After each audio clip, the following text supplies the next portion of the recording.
communism a threat to freedom? What is the thing you value the most? A thing for which wars and revolution have been fought for hundreds of years. That is liberty. Are you willing to give it up? Good morning, ladies and gentlemen. I come to you today to prove to you the benefits of capitalism and why communism is the end of freedom.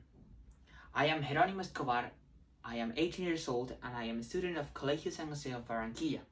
I have done a lot of research because of my interest in these subjects from books and articles which defend communism and capitalism, so that I have the ability to understand both sides of the balance. First, I will show you the multiple failures in the attempts to establish a communist regime. Secondly, I will illustrate the causes of why communism is doomed to fail. At the end, I will provide a possible and hypothetical world in which communism can succeed and emerge victorious.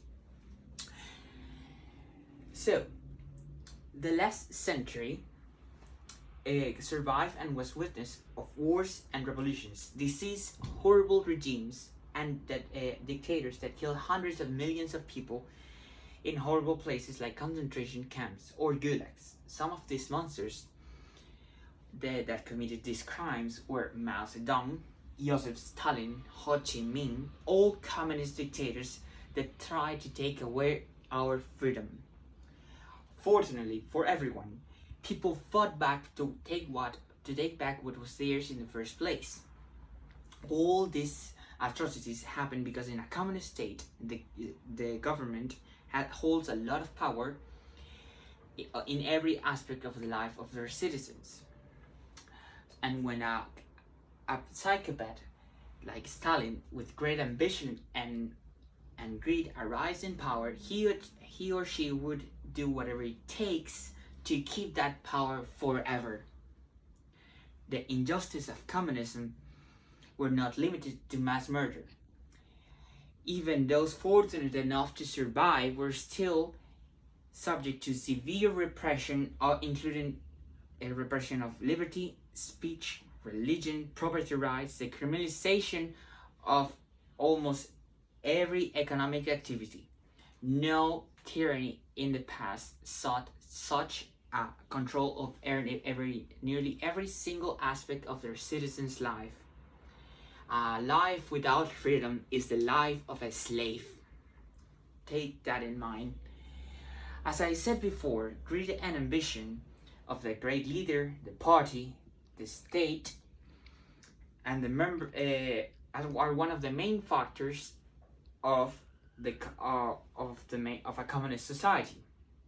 There is another factor to keep in mind that caused the destruction of the Soviet Union or any other state in history, and that is desire and education. Every single human in history has a different desire, a different path that they want for their life, which is closely related to how they were educated by their families, their communities, their religion, their schools, their teachers, even their own learning through bad and good things that happen in their lives. That is where communism starts to fail, because if everyone doesn't work as part of a complex machinery, because every person has different dreams and ideas, the system collapses into nothing. Communism is the easiest way, is the easiest system to sell to poor people, not because poor people are lazy or dumb or envious of partaking in the banquets of the rich, but because communism and socialist rhetoric are reasonable, fair, and workable. To follow with my previous arguments the doom of communism, I'm going to present a hypothetical world in which communism can succeed. That is a society in which the state raises since conception, where the state creates a group of humans which are only designed to do one job in their lives, to not ever wanting more things than what they already have, in which the state provides you with drugs to keep you happy, or the illusion of happiness. And that is the only way, in my perception, in which communism can prevail. To quote from the book of Brave New World from Aldous Huxley, we will resign to freedom, God, poetry, danger, kindness, sin, and love. All of this because of comfort. Are you willing to give the beauty of life and become a slave to the state?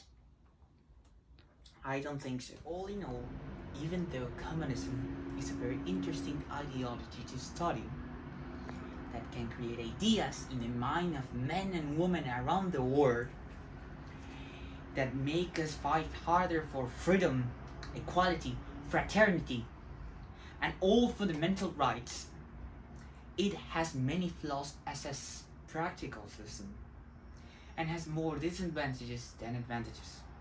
Like in the Soviet Union or Cuba, where you lost your freedom and your rights.